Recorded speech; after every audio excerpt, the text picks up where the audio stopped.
Welcome everyone, welcome back to the latest episode of Upwards. It is Privacy Week this week, Privacy Week 2023, and I've got a very special guest from Simply Privacy. His name is Davin Warner. Welcome again to the podcast, Davin. Good to have you here. Thank you. Kia ora koutou. And because it's Privacy Week, we're going to be talking about privacy, funny enough. And Davin is a principal and director at Simply Privacy. Simply Privacy, an Auckland-based privacy consulting company, really good folks. They happen to be partners with Omidly in our quest to help people create robust and security and privacy programs in their world. And so we're excited to kind of be talking a little bit about that this week. This week we're going to dive into a topic which is kind of fundamental to privacy, but sometimes not that well understood. And it is the topic of what actually is personal information. We all know common examples of things that we think personal information is, but you may be surprised to learn that there are some things which are not personal information, and there are some things which are you probably didn't know either. So we're going to do a deep dive today into that to really help you understand what is personal information, so that when you're dealing with it, when you're securing it, when you're considering collecting it, and all of those nature of those things, that we can do that really mindfully, and we can do that with real purpose in our world. So we're going to talk about all of that today. So thanks for coming on the show again, Davin. You're a recurring guest. It's great to have you here. It is Privacy Week this week, and we're going to start by really diving into what PI is. But first of all, something we want to clarify, I think, in our world is we've heard the term PII and we've heard the term PI. Sometimes it's a bit confusing what those two are. Are they different? Are they the same? Davin, you want to sort of start by really clarifying that for us. When we talk about personal information, what is the right term to use, and what does PII actually mean? Yeah, so that's a really good point, Phil. PII is a term that stems from kind of the tech industry in the States, really, and it's not a legal term, so it's not a term that has a legal definition. It's a term that gets used a lot in place of proper legal terms, and there's a danger there because then you don't really know what you're talking about, and you're not talking about a consistent thing. So for most countries, New Zealand included, we want to avoid the term PII, which stands for personally identifiable information. And use the term personal information because that's the term that's in the law, in the Privacy Act. And if you're talking in terms of Europe, if you're doing business in Europe, the term is personal data. But both of those terms have legal definitions. So the important thing is to make sure you're using the term that is actually defined in the law, because it's law that the law is what gives us the obligations that we have to comply with. So there's no point using a term that doesn't match up. Right, good to know. And so PI is reasonably globally compatible with when we're talking about privacy, that works really anywhere. Although maybe if you're more European centric, you might want to use the term personal data. Would that be fair to say? Yep, and in fact, the definition of personal data in GDPR is almost exactly the same as the definition of personal information in New Zealand. Right, gotcha. Okay, Yeah. cool. So now we know the right term to use. That's good. We can start out on the right footing. So today we're going to dive more into really the four parts of what personal information or personal data or personal information actually is. And we're going to go through those kind of one by one, deep dive into each segment of that. And by the end of this, you'll come away with hopefully a much better, clearer, and deeper understanding of what personal information is, how to identify it in your world, how to talk to other people about it as well, because where different parts and functions of the business may deal with different elements of personal information, from engineers and software folks to accounting folks to salespeople to marketing people. And it's nice that we can talk on the same terms and have a common shared understanding of what personal information actually is in our world. Makes sense. Okay, so the first part of it is we're going to dive into is what we call any information. So if you think about the definition, any information about an identifiable natural person as the kind of full sentence here. We're going to start with that first bit, which is any information. So Davin, you want to talk about what is it when we say any information, right? Any information, what is that? What could that be? And what are some examples of those things? Yeah, this is probably the key term in the whole definition, which makes you realize just how broad it is. Because, traditionally people would think about personal information as being your name, your gender, your phone number, your email address. But in fact, when we talk about any information, what that really means is there's no information that isn't personal information, because it can be in any form, any format, um, any platform, uh, and really, as long as it's about somebody, and we'll talk about that element of the definition later, then it's personal information. So, apart from those common things like name and address and that kind of thing, there's really, it's as long as a piece of string. Because it's just whatever your business does. If you generate information about a person, then it's personal information. So, other examples might include information about health and disabilities, information about the performance of an employee during their job. It could be emails, communications between staff about an individual. It could be metadata, stuff that sits in a database about somebody. It could be information generated by cookies if you're identifying it against an individual's personal identifier. So it could be, all about the things they do across the internet. Could be location information, could be CCTV footage, could be call recordings. I mean, as I say, it's as long as a piece of string. But the point is that as soon as that information relates to a person, then it's personal information. So it's unbelievably broad.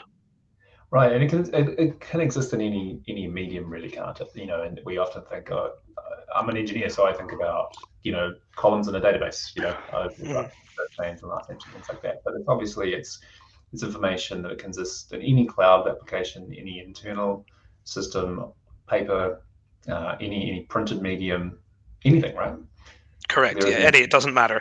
And I mean, the funny thing is, the Privacy Act back in 1993, the first one was actually issued in a time when really personal information was only paper based and it was only documents. And so obviously you can imagine the unbelievable scope that has increased since 1993, as we've seen all these technological advances. So yeah, it can be in any platform, it can be in any place, it can be in any format. And one thing I didn't know, and a good example of something that people don't often think about, which is really right at the forefront at the moment, is biometrics. So that biometrics are Mm, information about your genetic or biological um, condition or criteria. So it could be a facial scan, it could be an iris scan, it could be a fingerprint, it could be a voice recording, it could be genetic data. All of that stuff is also personal information.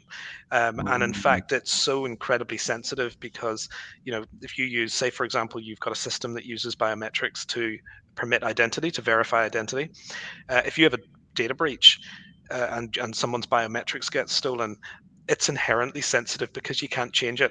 If my password right. gets stolen, I can change my password. But if my facial scan gets stolen, or my iris scan, or my fingerprint, which by the way tends to be converted in a biometric system into data, so it'll be converted into zeros and ones. If that gets stolen, I can't change it. I can't go and change my face, much as I'd love to. So it's really sensitive stuff, and that's also personal information. That's quite fascinating to think about, in something like a voice recording. Even if it's relatively inane,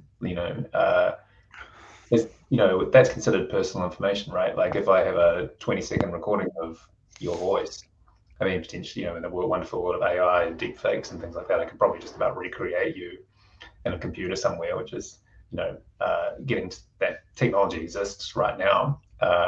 You classify that as PI as Absolutely. well, right? Yeah. Absolutely. Yep. Yep. Yeah. And of Um, course, they're going. It's also a little bit contextual, which makes it a bit complicated. So we don't need to talk about it too much. But there's an argument that if you had a voice recording with no other data with it and it got released, could anyone really tell that it was Phil? Possibly not. And so there's probably arguments about how identifiable is it, and we'll get onto that topic later when we talk about that part of the definition, which is identifiable. not until Google release a voice search, and then we're all stuffed. Yeah. Yeah.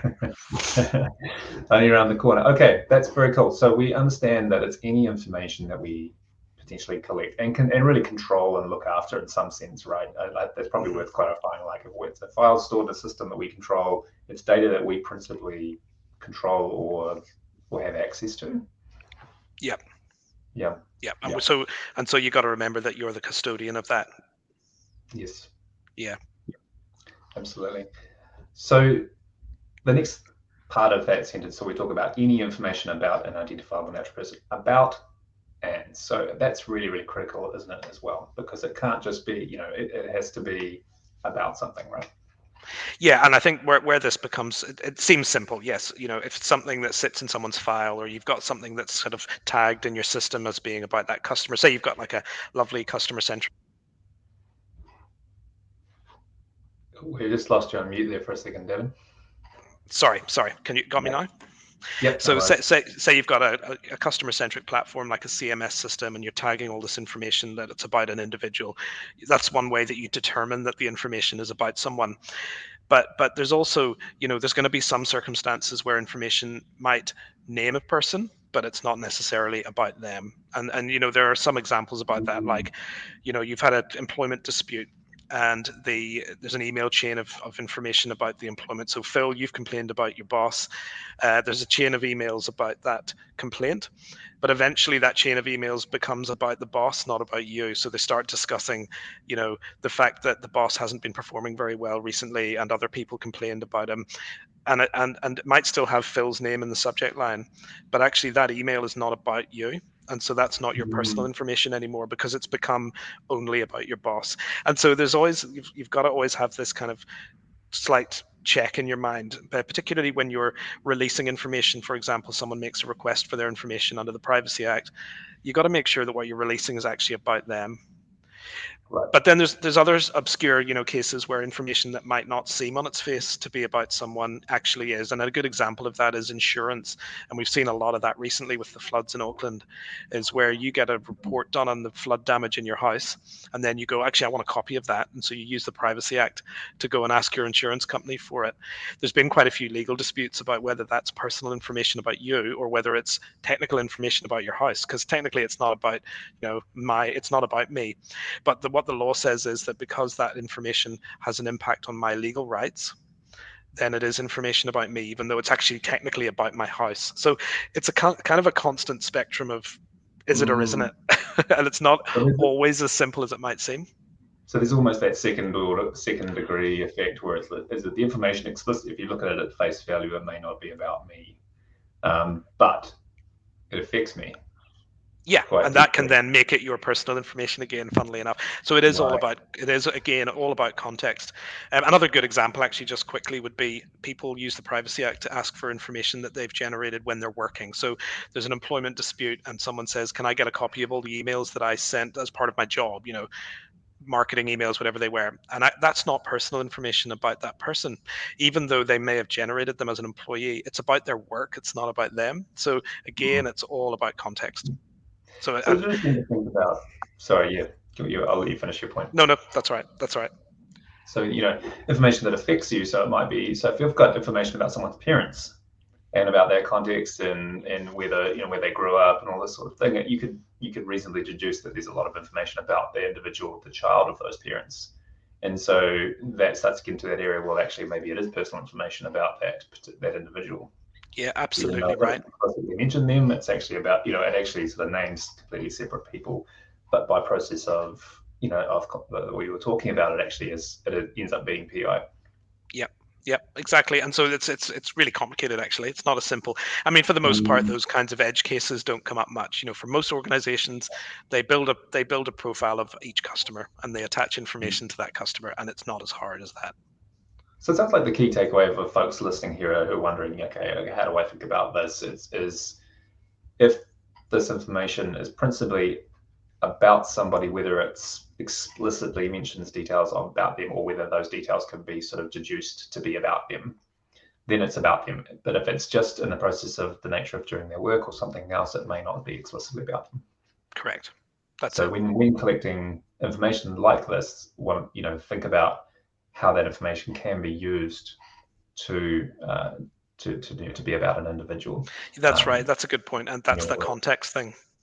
context, yeah, Yeah. absolutely. Because we all, particularly if we're sort of technically focused software, we're often collecting lots of information, and we may not have given it necessarily full consideration about what we're collecting, how that can be used, and ultimately we may think it's pretty innocuous or pretty, non-identifiable, but actually in aggregate it could be identifiable, and that's not always super obvious at face value. Yeah, and I guess that's the next point in our kind of definition as well. So nice Indeed, segue. nice segue. Okay, snap. All right, so take it away. So identifiable, key point here. What does this mean? Yeah, and this gets people in trouble a lot because the key point here is that the definition doesn't use the word identified. In other words, it doesn't have to directly identify someone to be personal information. So you could have a set of data that doesn't include a name or contact details or any other unique identifier, but it may well still be identifiable. And so there are probably two risks here. One is that the data is so unique that it could only identify that one person. And so that might be, for example, health data about someone who lives in a particular region. So even if you aggregate data, you could think, well, I'm going to aggregate this health data and release it for, the purposes of research. But actually, there's only one person in Southland who has that particular condition, and so therefore you've identified them.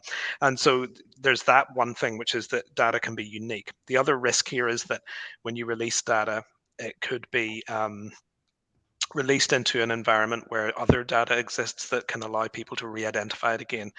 And so making data de-identified is actually a really difficult and sort of mathematical exercise because it's because the Privacy Act is so clear that if it could potentially identify someone, whether that includes by combination with other data, then it's personal information. So really, Mm, our advice has always been it doesn't matter how much you aggregate it, treat it like personal information at all times because you don't know what the risk is going to be in the environment into which you're releasing it. And there's a good example of that actually, which is um, Public Transport Victoria. So in Melbourne, they released a whole bunch of travel data, transit data, which was de-identified. Um, it was all tied together though, so you could see each person's trips based on a hashed number, but there was just a number. They released it for research into this datathon, and a bunch of researchers managed to re-identify the data. And in fact, they managed, based on data they already had from public sources and social media, to identify all of the trips taken by a government minister in Melbourne. And it was wow. all based on the fact that he had posted publicly that at 2:54 p.m. Monday, he was the first person to tag his card on a new station that had just opened. And so they Mm, knew then, based on that timestamp, that okay. this piece of data was him.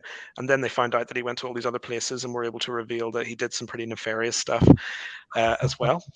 So Well, that's another really good point, isn't it? Is that people are leaving breadcrumb trails of their own personal information on the internet, absolutely, often without really thinking about it. yep, Something as clearly, great, I just took the train, I just took the first train to here. Well, now you've revealed basically your whereabouts and timestamps that people can then correlate with other information potentially. that's right, yeah. So it's a big risk because of all the data that's already out there, and in fact, just to throw in a bit of a topical point about things like ChatGPT, these generative AI tools, one of the risks we've got is that in the past, criminals would have to do quite a manual process of finding data in the dark web to re-identify data sets, but ChatGPT can just do it for you. So it will. These generative AI tools can scour the internet in sub-seconds and find all this data that could be about this individual, and you could be using it Mm, to re-identify data that's pulled from the dark web, from social media, from all these different places. So it could well generative AI could well make a fraudster's life a whole lot easier, a criminal organization's mm. life a whole lot easier, because they can re-identify data sets in seconds with At, this immense intelligence. a Yeah, computer speed, yeah, that is. Whereas previously, just the sheer effort taken to do that would have been sort of beyond most.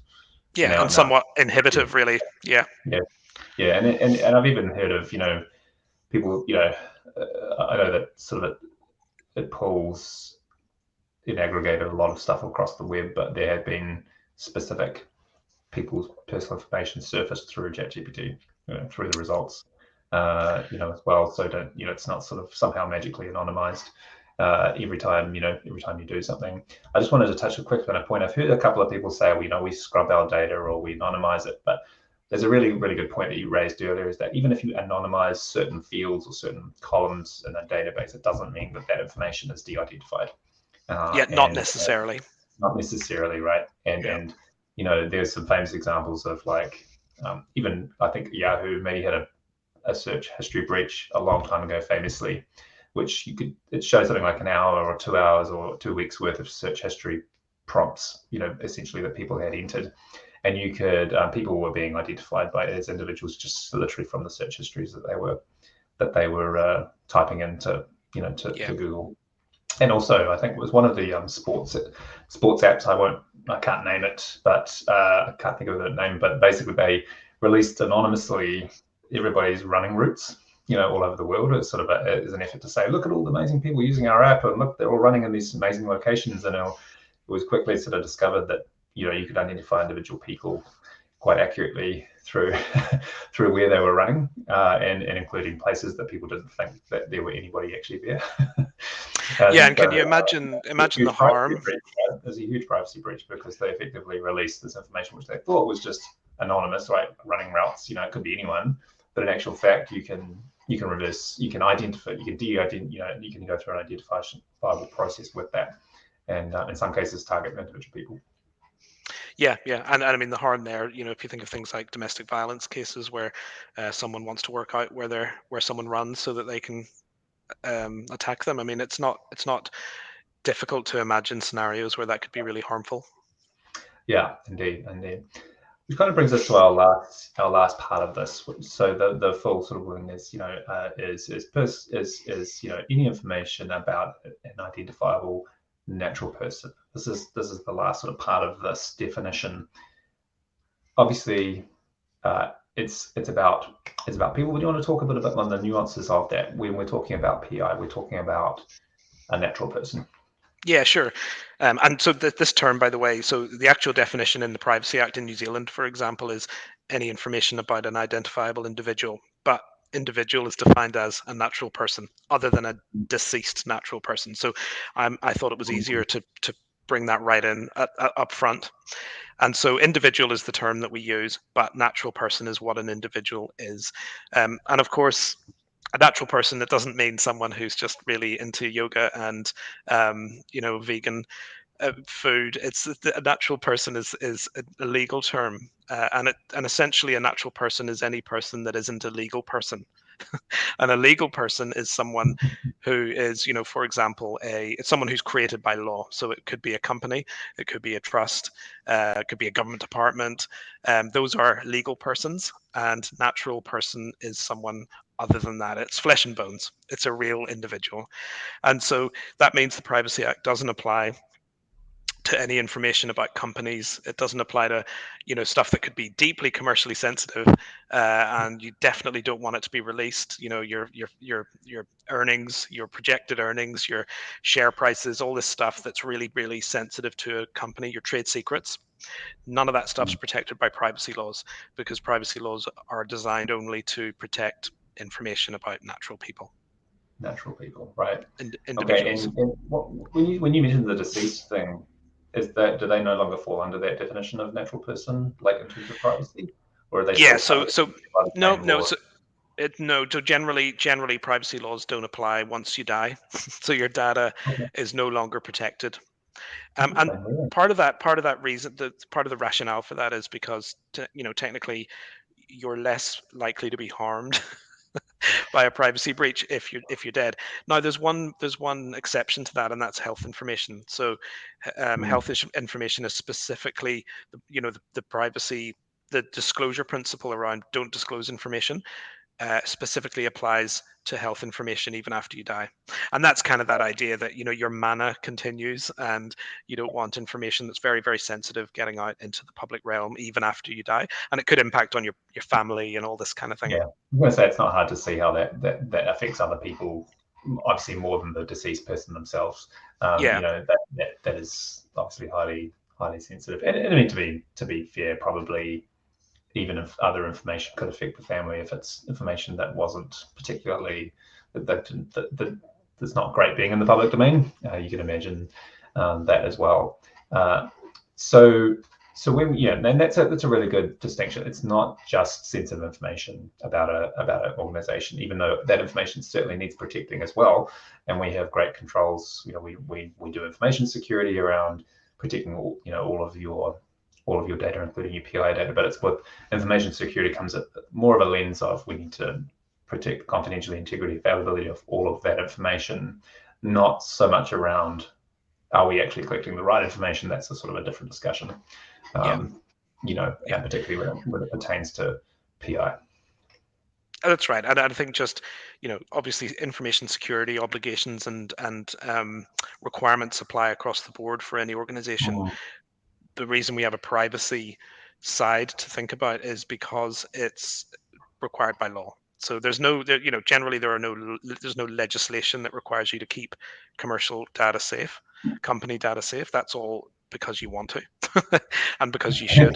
Whereas with personal information, we have this thing called privacy because it's got an extra layer of legal requirements around it, which includes security, by the way. So they do link up nicely. Yeah, that's a great point.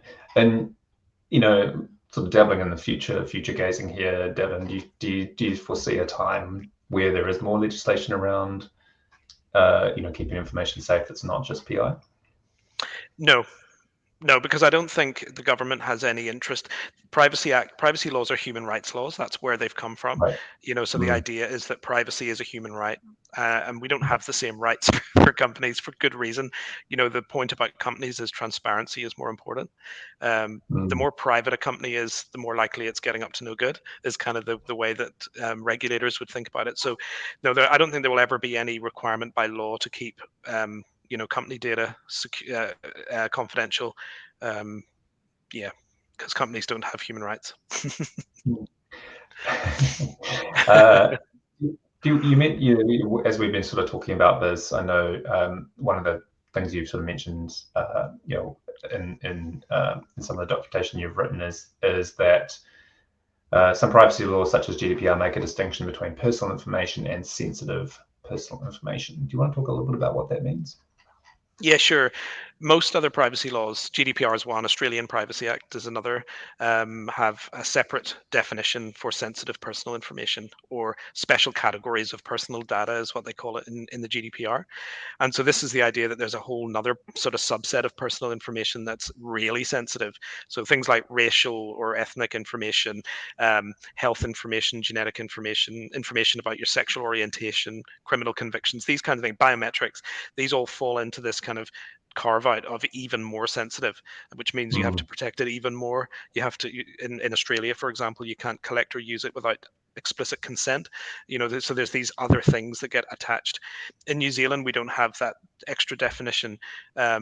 We've just got the one definition, but the difference is that we've got a risk-based privacy law. So what that really means is if it's health information, do more to protect it. It's what's reasonable. And so it kind of works without having that specific definition, because the idea is if it's sensitive, then just treat it more carefully. Arguably it should work, but there's probably an argument to say we should have a specific definition here. I mean, our advice is no matter where, even if you don't work in the EU or other countries that have this definition, you should definitely be treating sensitive information more carefully. Indeed, it just makes sense, Yeah, doesn't it? And I think, and the advice generally, if I'm sort of paraphrasing what what I've learned from you in the past, is really hold yourself to the highest degree of practice around personal information, really, that sort of that has a global level of practice, which includes thinking about some of these things rather than just maybe just only our own local laws. So we go absolutely. it's just good. It's good for business, and a lot of Kiwi businesses. Let's be honest, that we sort of seek to go offshore and sell offshore as well, and so this will put you in a good position, really, to be more globally ready. In mind. That's it. Yeah. And remembering that, even if you're based in New Zealand, if you operate in other countries, their privacy laws apply. Almost all privacy laws now have extraterritoriality provisions in them, which means if you're dipping into their country and getting data, then you've got to comply with their laws. And so it doesn't work anymore to just look locally. Yeah. And it's, this is especially relevant to folks just across the ditch. If you're operating in Australia or selling to Australians, pretty quickly you sort of run into their privacy laws. So something to think about, and be extra mindful as you go about dealing with PI in your world. So this has been really, really useful and insightful. Thank you, Devin. And hopefully, audience has really learned something about the nuances of PI. They're sometimes not just crisp black and white definitions. It's actually sort of a gradient of sorts. And so, think about this, think about it carefully in your world, and if you want to talk to either of us more about this, then please reach out, leave a comment, and we would love to chat further with you. So appreciate your time. Thanks, Awesome. Devin. Thanks, Phil. Enjoyed it. All right.